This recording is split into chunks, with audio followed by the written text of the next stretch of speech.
Okay, in this video, we're going to look at the first chunk, which is lines 1 through 23 of My Friend Douglas, a biography by Russell Friedman.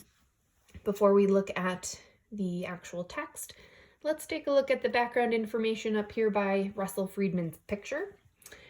In his book, Abraham Lincoln and Frederick Douglass, The Story Behind an American Friendship, Russell Friedman reveals the unique friendship that developed between two men who only met 3 times.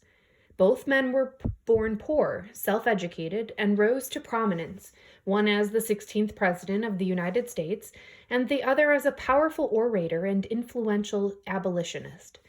In My Friend Douglas, Friedman writes about what happened when Lincoln and Douglas met at the White House in 1865.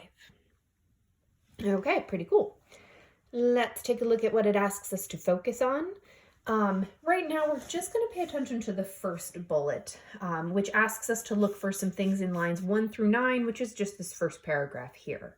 It asks us to underline the date, the place, and the name of the person involved in the action and the historical event. You'll see that I've already underlined some things. Feel free to underline additional things as well. Okay? On the morning of March 4th, 1865, Frederick Douglass joined a festive crowd of 30,000 spectators at the U.S. Capitol to witness Abraham Lincoln's second inauguration. And on the side, I've made a note. Inauguration is a ceremony to mark the beginning of something.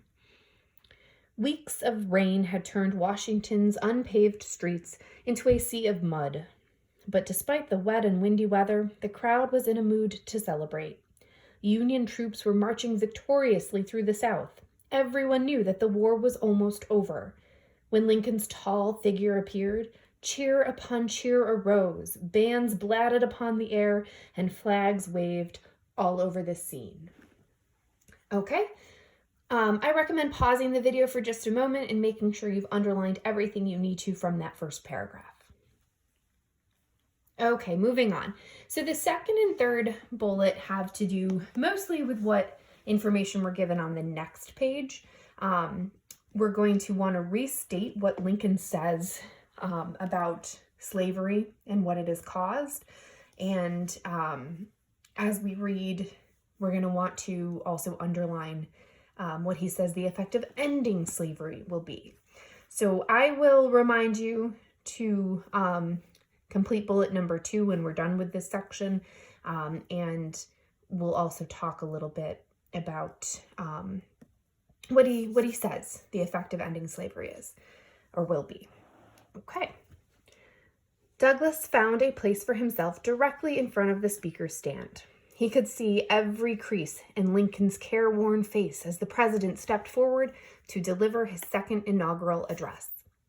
The Civil War had cost more than 600,000 American lives.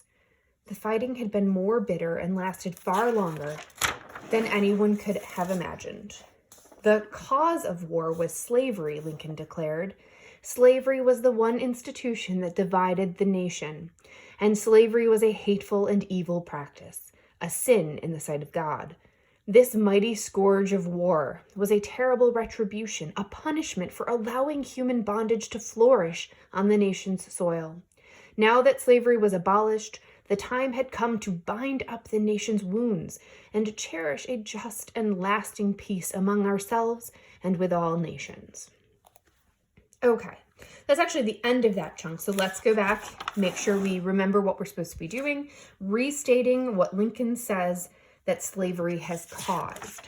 So in the margins, up here next to this paragraph, we want to state in our own words what he believes slavery caused.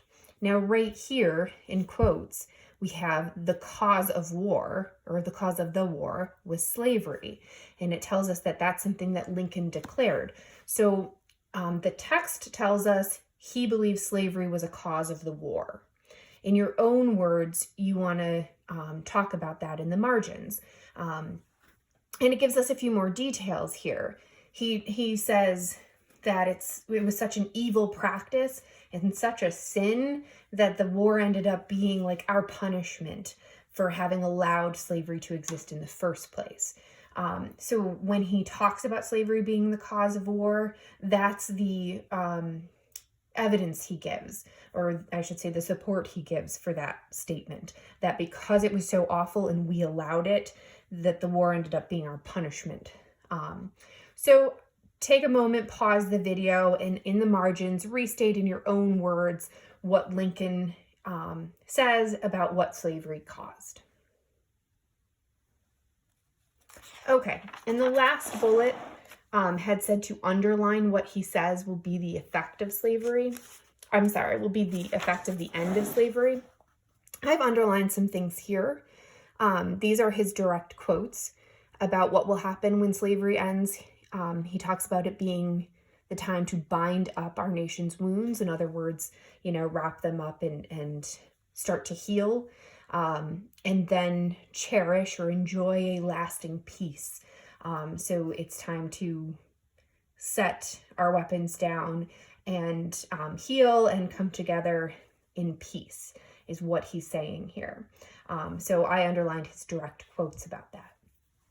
Okay, down at the bottom, it asks us to reread lines 14 through 23, which essentially is, it starts on the previous page, but it's this chunk right here. It's that paragraph. So it wants us to reread that. And it says, if slavery was the cause of war, what were the effects of slavery? And of course, we want to cite textual evidence. So if slavery was the cause, in other words, an effect of slavery was the war, what were the effects of slavery? So it's a kind of a circular question. But I think what it's asking is to list, he ends up generalizing his answer and saying, well, slavery caused the war. But there were some very specific things that slavery caused that contributed to the war happening. So I think that's what it's asking you to pay attention to here. So it was something that caused discord, in other words, fighting, and that fighting led to the war. That's something that you could talk about, but it's essentially asking you to get a little bit more specific about why and how slavery caused the war. Okay, good luck with that, and I will see you in the next video.